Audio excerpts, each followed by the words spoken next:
references in. But he's like, I don't actually speak a word of English, so I don't understand the songs, but I love the sound of them. So it literally is a weeb listening to anime openings when he listens. It's the, it's such a good feeling.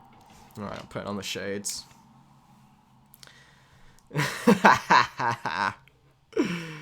Always gotta start up before Sid. You're live, apparently. Are we live?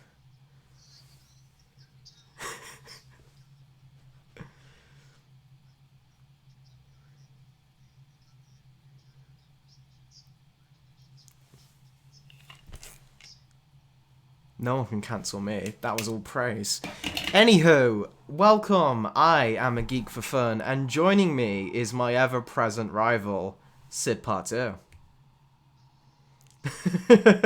And today we're doing what's seemingly a bi-weekly, fortnightly stream where we just chill and ask your Q&A questions. To preface this one before we start, we're going to be doing this mainly to get some attention to an audition process we're having, where we're going to want to get people to audition for the character Steve Trevor, Wonder Woman's on-again, off-again, mostly on-again lover, which might seem strange considering other developments we've had in the series. So that's going to be a character we desperately need to get just right. If you check my YouTube created posts, I have a direct link to the Discord right near the top of that, where you can come in, hang, and that's when you'll be able to participate in the auditions. If you don't have Discord and still want to be able to audition, you can hit us both up at Twitter. Mine's @GeekForFun, and Ian's is... There we go.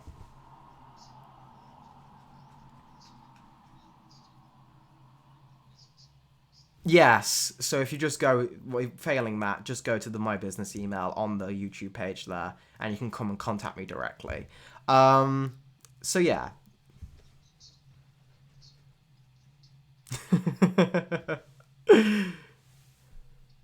we're doing stuff.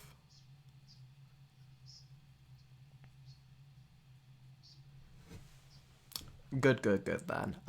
So yeah, with all that said and done, just to preface, Steve Trevor and maybe some other characters later on the line, if you're interested, head over to those places I've listed and you could audition.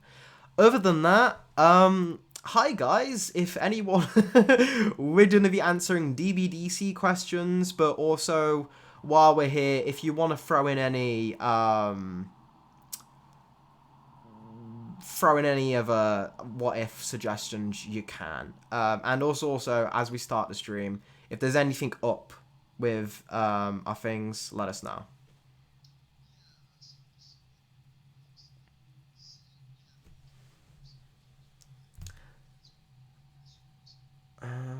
Let me have a look.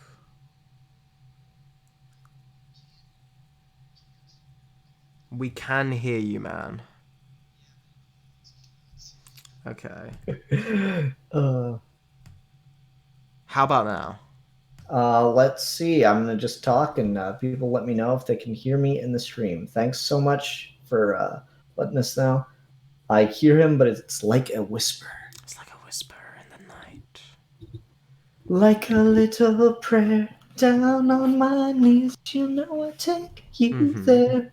That is the most religious blowjob song ever. Oh, I boosted the gain on my mic. Hopefully that's not too awful. Yeah, It's definitely I picking up. realized what was the problem was like the setting where your audio is coming out was muted, so I've just unmuted Oh, okay. that. So you should All right, be so we you should should be be ready good. now. I'm just wondering if people in the chat can confirm that for me. Yeah, that's just the kicker. Now everything's. I think that means everything's good. Cool. Okay. Uh, So yeah, thanks for that. Just wanted to make sure again before we go too deep into timeline wise, things are all right. And again, this won't be as long as the other streams. So if you're here and you want to get it known, tell your friends and send those questions in rapid fire because we want to get through as much as we can. One thing I do want to talk about with the voice of Steve Trevor, and we'll talk about this again later on in the stream. We're looking for a very all American kind of voice. This is one of those things where unfortunately Steve Trevor does not have like any kind of accent. He is just very American. To be honest, Steve Trevor is a character who often kind of falls into just Steve Rogers. So if you've watched like Captain America, MCU movies, that's the kind of voice you're going for. Just very commanding, very no nonsense, and little bit inspirational. Steve Trevor's kind of a cool guy sometimes. So yeah, that's kind of what we're going for. But we'll get into that again at the end. That's just for anyone that wants to email or send in auditions if you don't want to join Discord. So there's other options. Should also say we won't be making a final decision tonight. We're going to do things a little bit differently, and we'll be reaching back out to whoever we end up picking. Mm-hmm. So okay, there you go. Cool. So let's look through some stuff. What if gems from Steven Universe were in Dragon Ball and adapted and properly scaled to the universe? See, I don't know anything about gems. My buddy Manos is a big fan of the Steven Universe franchise, and he loves like the fusion aspect, and has mentioned that that's like directly referencing Dragon Ball or inspired by Dragon Ball, which is all well and cool. But unfortunately, I'm like, I don't know anything about it, so I can't answer that question for you. Yeah, same here, sadly. But thanks for dropping in and throwing it in anyway. Yep. What if the Reach existed in Dragon Ball? That anime noob, that is a good one. We talked during the time stream about like races that could actually threaten the Saiyans, and like I think the Reach could actually give Frieza a run for his money, depending on which version you go with. Alfie, what do you think? Do you know much about the Reach? Vaguely. I don't think I know as much as you do, from what you've been saying, but I definitely think they fit the whole idea of Dragon Ball in terms of like they're like parasitic style race, but they aren't quite Venom. They're like a nice aesthetic that I can see working with a Toriyama design, and they're very anime in how they're almost like a corrupted Sailor Moon in some ways. So I feel like you could very much so have the Reach be a presence in Dragon Ball, but in how that would work, I just don't know personally enough about it, but I'm glad you do here. I mean, I think that's actually a really cool one because like they send the scarabs out like a Green Lantern ring to different worlds, and it infects someone, and they instead of like being a hero for that world, in some versions it's messy. Instead of being a hero, the person infected by the scarab takes over the planet, and so you end up adding a planet to the Reach's empire. Obviously, you have like the Young Justice version that's a lot more wacky than that, where it's all subterfuge and politics. But like the Reach do have like that Conqueror's Way kind of thing, and if you put them like the Reach versus Frieza is actually kind of an interesting thing, just as far as like empires at war kind of thing. It's got some cool premises there. I kind of like that idea. Let's see. Here's someone else. I have a question for the two of you. If you could add 3 alien races from Marvel or DC to the Dragon Ball universe, which ones would you add and why? For me, the first one would be, it's going to be such a trope because of my fandom, but I genuinely think this would be really interesting, and that would be Kryptonians. I think throwing in Kryptonians in the world with the Saiyans would be really interesting to see their dynamic, is where you have a race who is all scientifically, like the Kryptonians almost were scientifically obsessed to the point of their demise, as the Saiyans are battle obsessed. The fact that they became so sterile in some versions, didn't listen to Jor-El, and basically became a society that used to be a super people, brought down by their own hubris, really does feel to me like how the Saiyans were once all like Kaba, and then eventually, because of our Universe 7 ones, were brought down to when you see King Vegeta's tyrannical rule. I think that would be really interesting dynamic.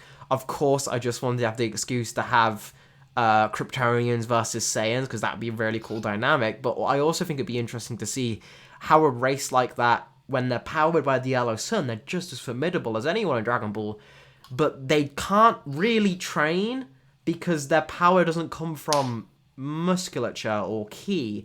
It's given to them by this outside power source. So you can't really improve it other than just over time, naturally it gets stronger. So I think that'd be an interesting dynamic to put in a Shonen setting. Yeah, definitely. For me, it's hard not to just go with like immediately. I want to go just the entire Green Lantern Corps, but that doesn't work because that's multiple alien races. So I'm gonna go with my personal favorite Green Lantern and say I want Mogo, the living planet, to be in Dragon Ball. I think that'd be cool. You might be able to see. Yeah, you can see it right back there. That's my Mogo custom made action figure. Right there in my display case. So I love Mogo. So I'd love to see Mogo in there. What's a good compromise we could make on a third race to put in? I mean, you said you couldn't put the Green Lanterns in it, but you could put the Guardian of the Universes in it, and then Wow, that'd you be get cool. you get the Green Lanterns, but it's a core entirely formed from Dragon Ball races. Hmm. That'd be cool. Yeah, I'd be down for that. Be like a more competent Galactic Patrol, or Mm-hmm. possibly a less competent. The I guess pe- maybe I'm throwing too much shade at the Galactic Patrol. They seem to. Well, no, because they let Frieza just take over and no one did anything about it. So never mind. Hal mm-hmm. Jordan wouldn't put up with that shit. Um, oh man. Uh, do, do, do, do, do, do, do. Let's see here. Is there anything fusion on in Dragon Ball DC? Well, we don't have anyone to teach the fusion dance, and we also don't have the Patara earrings. So, like, if we were to do that, we'd need to find some kind of way within DC's catalog, which I'm sure if you go through enough Silver Age comics, you'll find some stupid crap. But again, with a lot of this, it just becomes about like they're already so strong. Like what is going to require fusion? Morrison, who's a writer we both love, has a great quote where he talked about the Justice League and like specifically writing threats for the Justice League. And he says, all right, so what kind of threat can Superman just not solve on his own? What kind of threat can Wonder Woman just not solve on their own? So, like, when you talk about fusion, what kind of threat would even require it? Mm-hmm. And that kind of goes into a question I saw at the top, which was talking about how strong our Super Saiyan Kakarot is compared to the rest of the Justice League. And just from the point of the Entity Saga finale, just from that episode's timeline and how that ends off, and with nothing considered later on or before, Kakarot Super Saiyan is the strongest League member, but that does not necessarily mean he could beat them all in a fight. Because fights in DC aren't necessarily about just how strong and fast you are, but the fact that he already was on that same tier as the rest of them and then can get 50 times his power and his speed and everything, yeah, that's something a lot of the leagues just wouldn't be prepared to handle. Out of anyone who I feel like could have a chance just from that episode, I'd say Martian Manhunter and The Flash, just because they've got the most tricky bullshit for how they could take him out. Anyone trying to fight that version of Goku our Kakarot at least, in a straight fight though, isn't going to be able to do it at that point in time. Mm-hmm. Yeah, it's it gets complicated. So we wanted to get Super Saiyan in there, but at the same time, it's like, God, that's such a power boost. Now what do we do? So threats from now on would have been really difficult, but thankfully Goku's dead, so everything's okay. So we don't ever have to worry about that again. Oh boy. um, I'm not even going to try with the name. I apologize. Would the dark multiverse be a factor later on in the story? Um, in our current plan, and like we've said on many streams, we have the ending of this series fully planned out. And just because we say that, I know every time I post an episode, I see people saying, "Is this the end?"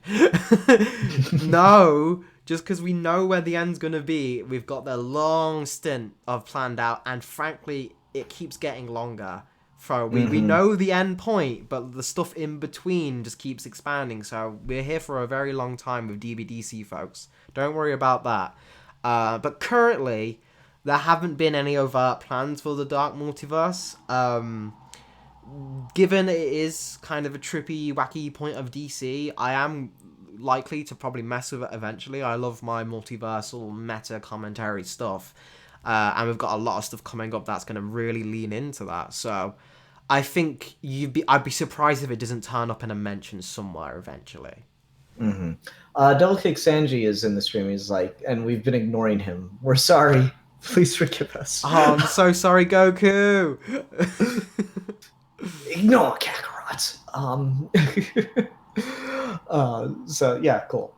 Yeah, the Dark Multiverse is something I'm not terribly interested in, but there's been stuff that like I'm like, really that? But then Alfie just comes in and he's like, oh, but what if we do this with it? And I'm like, okay, that's awesome. Yeah, go for it. So that's one of those things. If he wants to, of course, it's his series too, so he can add in anything, even just to spite me.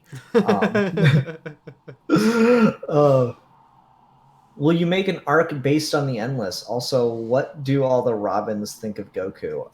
Okay, let's take both of those. Will we make an arc based on the Endless?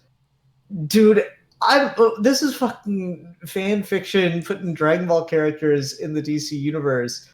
I feel so intimidated trying to touch Neil Gaiman literature characters. I don't know how we get them in. Like, maybe Morpheus could cameo or something. Goku has a dream about like the best food ever, and just see Morpheus at the table. Like, man, he's got good taste. This guy's right. That is a very intimidating idea. I'm not going to say no, but I have no idea how we do that. Well, I mean, that's just because, again, American pleb over here. Me and Neil go way back. We hang out quite a bit. I've pitched a couple of ideas of DBDC to him. He's pitched a couple of Norse mythology things to me. I don't want to slate him too much, but I did have to help him a little bit with the Norse mythology script. So there's some stuff here and there, but yeah.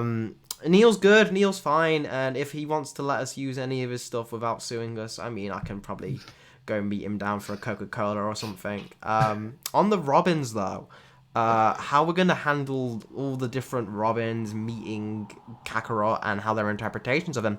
If you watch the criminally underviewed Christmas special we did, what the hell? which was supported by our lovely Patreon, Shortbeard, you get to see Dick's reaction with Kakarot, and they have like a great relationship. They're like beaming, buzzy, super happy best friends. Like Kakarot, Dick Grayson's probably his biggest fan of the entire DC universe. So there's Dick's fully on board. Jason, not so much. Jason kind of just has that, or when he was Robin, he had that kind of like, oh, it's cool to hate happy things vibe. So he deliberately kind of went more against Kakarot than he probably should. The moment he saw him power up and punch people, though, he's like, all right, he's all right, I guess. And the Red Hood thing was a whole other scenario. Tim Drake probably has the same sort of opinion on him as Bruce does, because he's very much just a younger Bruce. But Tim doesn't really pay much attention to him. Tim's got a lot of stuff on his plate as is. So yeah, he's probably the one who thinks about Bruce the least. Thinks about Kakarot the least. And Damien, well, I don't know about that one. Maybe I'll have to see. Yeah. What about Stephanie Brown? Does Goku have a bad case of the Stephs? He did, but then he got sad when she died in War Games and never came back. Aww. You're trying to impress me, and meanwhile, the stream's just like lighting on fire. Who's your favorite character from Dragon Ball? Asks Ure. Oh man, it depends what mood of day you catch me on. I'm gonna let Ian handle the first part of that, so it gives me time to think, because I know what his should be relatively. Oh no, I mean it's very clearly. Damn, I wanted to think of like a really obscure fucking like it's Yakon, you know, it's some like fucking bullshit. No, I mean it's Vegeta. Like I love Vegeta. Vegeta's the character that got me into Dragon Ball, and I had like the kind of I liked him for all the reasons you shouldn't like him when I was younger, and then when I kind of went back to Dragon Ball, like I still had that you know those memories of liking him for those reasons, but then being older and watching it again, I'm like, man, this is actually a really interesting, really complicated character who goes on a really great journey, and it's kind of underappreciated. Like legit, like there are people. It baffles me that there are people who still say Vegeta's like a bad person. I'm like, come on. I don't know. So yeah, it's Vegeta. How about you? My one probably is like sometimes I go to Gohan, but ultimately the more I've started writing and really had to analyze the characters for this story, it is Goku. I mean, it's probably perfect, right? That you've got the two people whose favorite characters are Goku and Vegeta writing this story, so you know there's going to be a healthy balance. But Goku's just that character who he's so full of life. He's always such a joy to watch, and the perfect underdog character, the perfect hero for that specific story, and the fact that he very much isn't a hero in the superhero sense, but he's a hero in the mythological sense. He's like close to like a Hercules or something, where he's about the thrill and the joy of the act. And all of that is so interesting to me. All his relationships with people, him redeeming people just for his sheer purity. Not necessarily goodness, but just the fact that he's so pure and dedicated to his own thing leaks over to Vegeta, Piccolo, Tien. The list goes on. So all of it about that is why I think Goku's my favorite character. And he's just like, he's Goku, right? He's Goku, he's great. And this is why we work. This one's Alfie, this one's me, and this is how we. There you go. It's symbolism. One thing I want to kind of just get immediately, because I'm seeing someone talk about it in the chat. When I say our Kakarot is stronger than the Justice League, I don't mean Dragon Ball Z Goku. I'm talking about our version that was written against our version of the Justice League. This isn't an attempt to take directly with like feats or anything of the Justice League and put it in this. A lot of it is inspired directly by stories, and we're counting on a lot of comic book history to inform the takes. But please, if you disagree with the writing of how a character's strength, rather than thinking like, oh, they don't understand it or anything, understand that we're directly choosing that for the story we're trying to tell. Like how the DCAU had their own power levels for characters compared to the comics. This is how we're doing it. We'll reference it, but we're no by means shackled by, oh, well, we can't do this with Wonder Woman because she has to be this certain level of power thing. We can choose what we want to do with these characters. Yeah, exactly. Solo Warrior actually asks a question kind of related to that. He says, is this Wonder Woman as strong as Super Saiyan Goku? And the answer for that is a firm no. Wonder Woman was stronger than Goku in the Saiyan saga. Vegeta had a slight edge on her. And Vegeta is obviously stronger than Goku throughout the Saiyan saga, even like if you count the Wrath form, because Vegeta had Rosario in the back like pocket. Even more so than he was in canon, when like Kaioken times 3 let Goku catch up to Vegeta. Vegeta would have taken like a Kaioken times 10 in our story. Yeah, exactly. So like Wonder Woman has not or has not been able to level up in the same way that Super Saiyan Goku was. So Super Saiyan Goku, or Kakarot Kent, whatever you want to say, is definitively the strongest Justice Leaguer. It's too bad he's dead. It's too bad he was on a planet that blew up. How unfortunate. Just putting like the Poochie died on his way to another planet meme.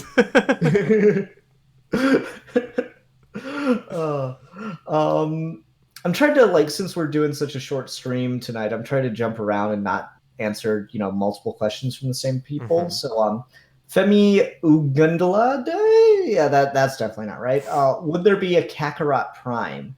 The answer to that is no, because Superman Prime is still a thing within our continuity for or no, wait, Superman Prime or Superman Earth 2? It depends what he means by that. Do you mean Superboy Prime, who is a boy in our world called Clark Kent, who gets Superman powers and then went evil? Or do you mean the Earth 1 Superman, the Prime Superman? Or do you mean the Superman from hundreds of millions years in the future where he's become Superman Prime. Like, that, a little bit more specific. That's not your fault, that's DC's fault for giving that name so much. Yeah, if you mean like the thing I usually think of with that is the like Silver Age Superman from Crisis and stuff. So like if you mean that one, there's not like an old man Goku to replace that. That is still Superman. They met. It's just no one remembers it, and we don't really want to touch that story yet. So that's kind of where we'll leave that. If we got that wrong, please say so in the chat quickly because we will be wrapping up at some point. Let's see here. What does Damien think of Goku? Asks Philip Kelton. Well, again, like we said, he's the only one Goku hasn't met.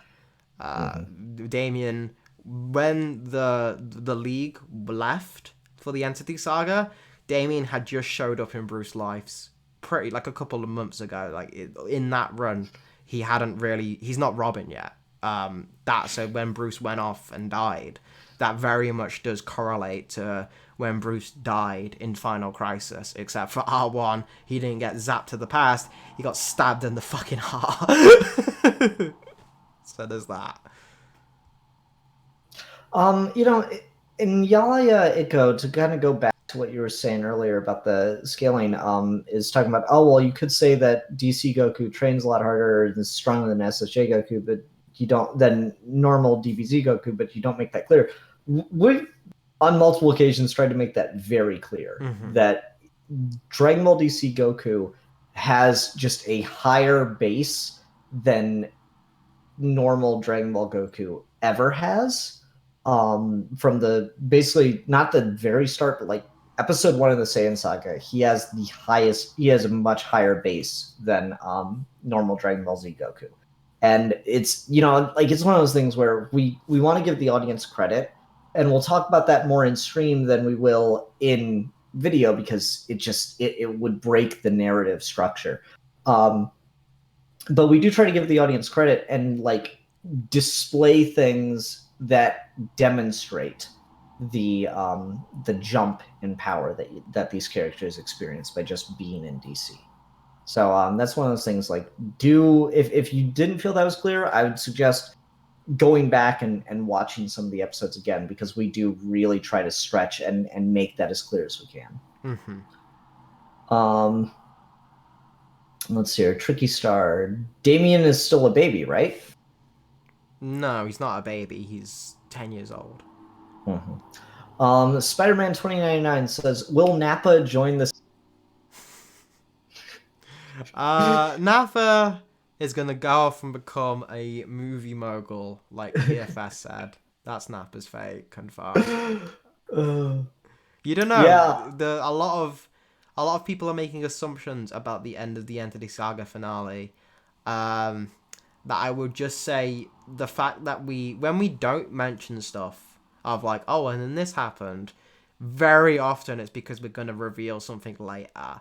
So I've seen a lot of people like, oh, that means Nappa and Raditz must have got arrested or something. It's like, we didn't say that. So maybe just wait and be a little creative of what you would think might happen.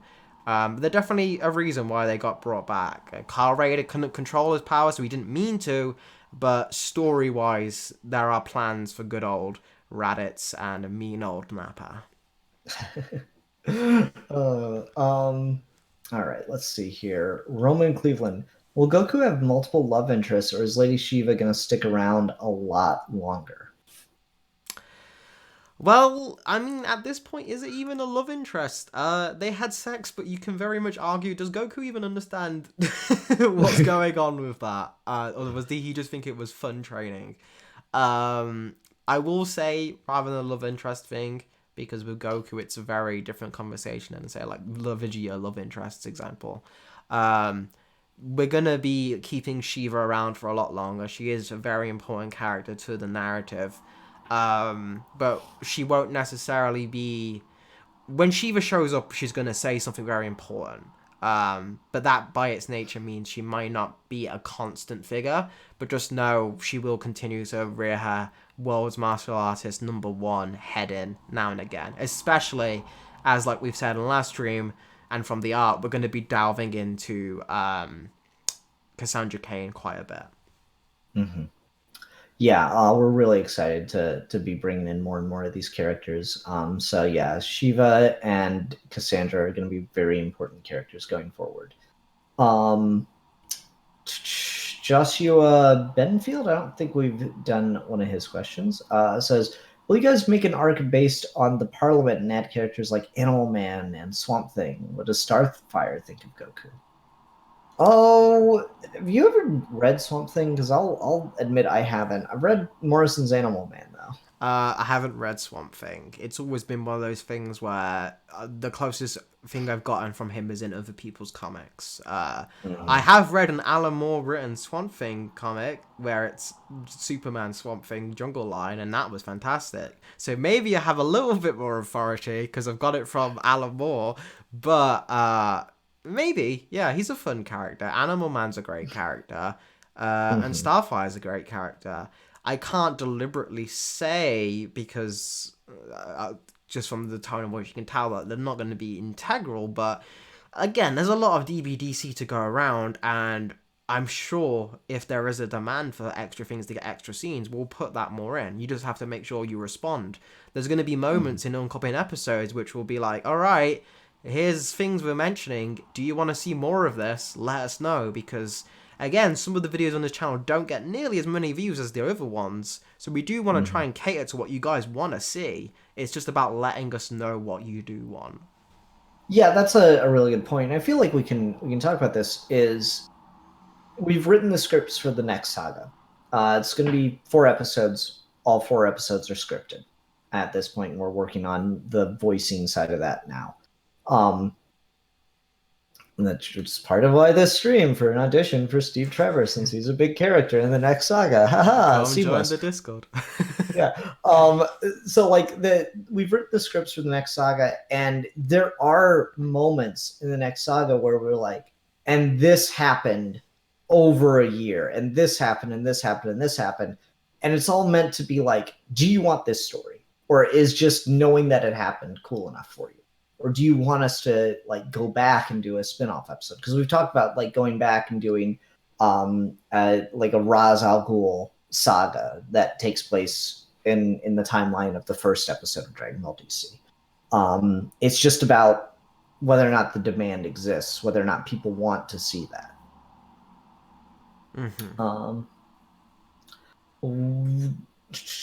Who is Lobo to Goku? Watch the first episode. Yeah. The comic platypus. Would Prometheus's helmet allow him to copy Kakarot's ki control? Can he copy superpowers? I guess they're trying to argue is it's a martial art and not a superpower. I would say inherently, because ki is such a spiritual thing, no. Because it's not something you can get tech assisted to get better at. It needs to come from within you. You can, if he already knew how to do it, he could maybe get better at it by copying what Goku did with it. But if he had no already basis in ki control, he's not going to be able to learn it without self-discovery. And for a regular ass human, that's going to take decades. Yep. Dola316 says, I'm just here to plant a seed. Perfect doomsday. That is all. Everyone's on about that we're going to do the Cell Saga next. We're not. Like, we've talked about this on multiple streams, but I guess this is just going to be one of those things we're always going to have to answer this question. Original stories from here on out. Next saga, completely original. We talked about this in the last stream, and we decided not to. Do you want to do it now? Do we want to reveal the title of the next saga? Yeah, why not? It's gonna be probably soon anyway. We are revealing the next title of the saga, and it is from the Origin Saga to the Saiyan Saga to the Entity Saga. The next saga is the Super Saiyan Saga. Dun, dun, dun, dun. Yeah, so we got the Saiyan Saga and the Super Saiyan Saga, and people are going to be confused. But I think I think that's a cool idea because they Mhm. had the Saiyan Saga, but they never did the Super Saiyan Saga. I'm like, that's a cool name. Yeah, yeah. So that's probably all we'll reveal about it. Like all four episodes are written. Went back after the Entity Saga finale and put in a couple more scenes based on some reaction that we saw from people. And there's clearly an interest in some stuff. But yeah, we have the Super Saiyan Saga scripted out. So that's a cool little detail. I like being able to share news and stuff on these too. This is That's fun. this very funny question. I saw is like, as long as you don't do a Clone Saga, um,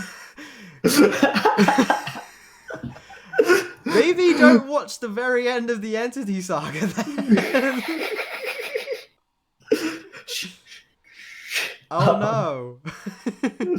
oh, That's so funny. let's see All right, here. no, yeah, I'm seeing. It's always funny when the chat's just a little bit behind because now I'm seeing the reactions. Yeah, yeah. Andrew White says, "Tell me when it's coming soon." Soon. Sorry, I had to do that. We don't know yet. Like I said, we can give you where we're at on things. We try to be very upfront. We don't like to put deadlines on ourselves because then it creates the possibility of either having to miss it and letting people down or having to cut the quality. So we are very excited for the next saga. We're working on the next saga. Again, it's all scripted. We're working on the voicing side of things now. That's where we're at in the project. Uh huh. Um, just saw someone mentioned about, well, they got the Bat family and the Flash family. Will Kakarot have his own cast? He kind of already does. Because Superman's not in this world. Lois Lane, Jimmy, and basically everyone else. Superman's got a pretty small cast as is too. Um, Everyone else in the Ma and Pa family and Lady Shiva really make up his supporting cast, if you could call it that. Um, but at the same time, it's one of those things where that's a criticism or like a misunderstanding that I think is entirely on me because I have been very bad about like just saying Lois Lane and Jimmy Olsen are friends with Kakarot but not showing it. So that's something I'm keeping in mind. And I had some ideas for like shorts for that. It's just that the short we did release didn't really do too well, so it made me think, oh, well, maybe we shouldn't do stuff like that. So I don't know. We'll see. But yeah, Kakarot has got his mini family that will only continue to expand. Mm-hmm. This is a fun one. I think we've talked about it a little bit in the past, but I like what would be Goku's story in the Flashpoint timeline? And we've talked about this one a little bit. This one I quite like because it is the Flashpoint is like the early stages of the Dark Universe, right? So Goku's story in the Flashpoint timeline is he landed and he just didn't bump his head, so he ended up becoming a supervillain. He went Great Ape. Abidza didn't make it.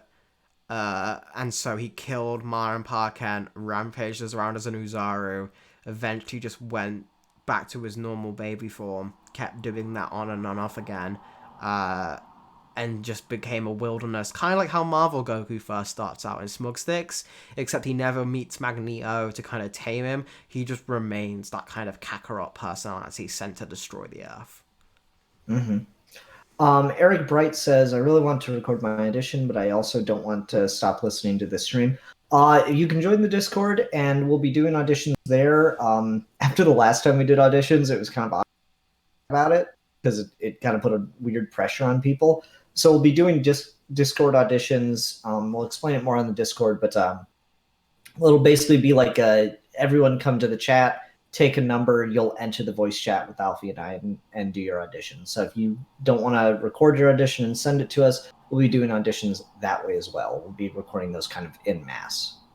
So just for us to be able to listen back to and make a decision on. Yeah, he killed Abensur in Flashpoint. Maybe that I think I don't know. Abin would have whatever the reasoning for where Abin Sur was in Flashpoint itself, I think, is for how you handle him. I don't think he made it in Flashpoint. I think he's still Green Lantern in Flashpoint, if I remember correctly. That's a little vague for me, though. Yeah, I think he's Hal just Jordan off doing other shit that they never managed to. The rather than the Guardians sending him, Kakarot's ship just like slipped through, and they didn't realize it was there. There's your explanation. But no, baby Great Ape wouldn't have been able to kill Abin Sur. Yeah, yeah. Oh man, we're getting a lot of these now. Actually, getting to the point where we need to start wrapping up. Let's do like two more, and then we'll talk about the Steve Trevor thing again. Sounds good. Okay. Damn it. And I say that and I lost one. What is Mr. Mick's thoughts on Goku? Does Goku enjoy the games the Imp plays? Goku doesn't really get it at first because he's kind of like Goku always kind of ends up in these situations where he's dealing with someone completely wacky. Just look at how he fights the Ninja Murasaki, how in GT, how he deals with when he's in Suguro space. I think is the best example of how those encounters would go. Like almost like a straight to straight. Goku in a alter-dimensional game show is just Goku in a Mixelplick story. So that's probably how it went. Mixelplick doesn't really like battling him as much because he knows something's up. So he's not as frequent with him as he would be like say Superman. He's not his boy. Lexers, Vegeta is an ego off. I would love to see those two interact, says the anime noob. You will at some point. Let's see here. What if Amazo fought Goku? Can it copy his powers? Amazo, I guess it depends on which version, because like you got the Justice League Unlimited version, which is probably just the best take on that character, where he's just like, yeah, Green Lantern ring, I can scan it and just make that now. I'm like, but how? So that version probably could. I don't know much about comics Amazo except that he's like whack. Yeah, that Amazo would just be fucking. Never mind. Yeah, it's the thing is like getting to space like, oh, this is a great idea. I'm not gonna waste that on a stream. Anyway, next question. All right. Well, last one here. Will Caulifla be the Supergirl-like character? No. Caulifla is confirmed to exist in Dragon Ball DC, just not in the main universe. She's over in Bombshells with Kale. You can go check out the art that we have of them, and we're very excited for them to make an appearance in continuity. Bombshells is one of my favorite DC comic lines ever. They did a great job, and it's the perfect place for two just huge old lesbians. So there's that. All right. Oh, one other thing. You can also go buy DC Dragon Ball DC Bombshells merch in the Redbubble store. You can go get the Caulifla Gangsta outfit and stuff too. So check that out. It's super cool. I know, again, if you're not checking out the community posts, go there because I normally post a lot of important links there. And then anyone watching the stream in the future, the links will be in the description. So all good there. Yeah.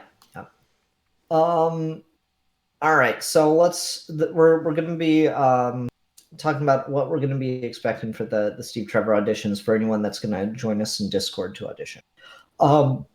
Excuse me. Sorry. So the way we're going to do Discord audition is anyone that wants to can come hang out in the discussion chat, and we'll be talking with people there. Essentially, everyone will get a number. Not necessarily exactly a number. We'll just say, okay, you haven't come in yet, so you come in. You'll come into the voice chat. It'll just be you, myself, and Alfie, and then we'll hear you do your Steve Trevor reads. What we're wanting for Steve Trevor, talk about it in the beginning of the stream, is very like all-American kind of voice. Sometimes it helps, sometimes it doesn't. Think of like your Chris Evans as Captain America, just this very like stern, powerful, commanding presence that we want from Steve Trevor. Also, maybe a little bit of a goof, a little bit of a like kind of guy. As much as I don't like the movie, the '09 Wonder Woman movie, Nathan Fillion portrayal of Steve Trevor is just I love Fillion's voice for it. But again, we don't expect anyone to do a straight up impression. So that is what we'll be expecting, or what we'll be looking for, listening for in these auditions. Anything you want to add, Alfie? No, that's pretty much it. You summed it up beautifully. I just want to say thank you all for coming into the stream. The next one will be a little bit longer. This was just mostly to keep up the tradition, and I'm glad we did manage to answer quite a few of your questions in this as is. So it's always fun. Make sure that we've got a lot of new videos that will be coming out soon. A lot of different projects, and if you do want to see more of those, please give them those support. If we could get all of our videos to the same thing that DBDC did, we'd be able to do those a lot more. It's not about taking time away. It's as if everything starts being a success, you're going to get more of everything, and it just starts feeding itself. So all of that is just